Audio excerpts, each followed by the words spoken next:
Hi and welcome to the series of exciting 19th century buildings left as part of Sydney's legacy.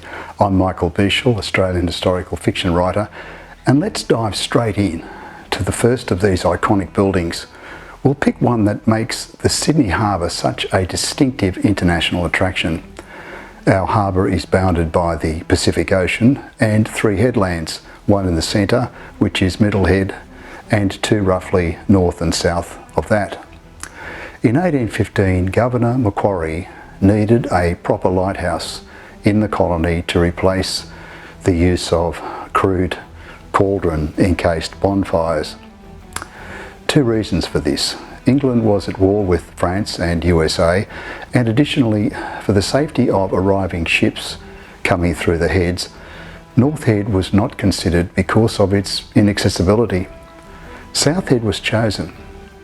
Now, the road linking the new Macquarie Tower lighthouse to the town was started in 1811 and was known as the South Road and follows the general route of today's road, the New and Old South Head roads. In 1814, talented but irascible architect Greenway was on probation, and it was more likely that Captain John Gill reported to Macquarie and Greenway was his assistant. Now, Greenway did the lighthouse designs, and in July 1816 the foundation stone was laid. In the Sydney Gazette of the time it said, and the words which seem florid and verbose to us now, especially with socials, the centre of this handsome building is to be raised 65 feet and will form a square base or pedestal with a circular tower crowned with a frieze on which will be carved the four winds in alto relievo. Good stuff, distributing their different good and evil qualities from their drapery as they appeared to fly around the tower, above which there will be a cornice and lantern with a revolving light, the whole forming an appropriate capital to the tower. On the inside is intended to be a geometrical stone staircase leading up to the lantern, and two basso reliefs will be on the pedestal. The wings of the building are to form the guardhouse and barrack. It would take 9 months to build.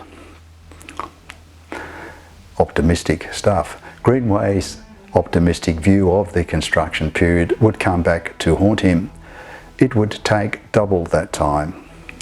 Now, budgets and times blew out, and things haven't changed much today. The stone blocks chosen locally for the base were 6 foot by 3 foot and mortared into place with iron clamps. The stones for the tower were smaller at 4 feet long by 2 feet deep. Greenway was critical of the locally sourced stone and wanted better stone sourced from other locations, stone that would not be friable or easily crumble. Greenway persevered with tradesmen, although continually complaining to Major Druitt, his government representative, about their inexperience and lack of capability. He was a man without tact and what we'd call today lacking people and interpersonal management skills. After months of delay though, on Tuesday the 16th of December 1817, the Governor and his entourage inspected the completed tower. It would take a year for the light mechanism to be commissioned. Now, what's on site today is a replica of the original Greenway building, albeit a fine copy. The former succumbed to the Southern Ocean's salt-laden winds.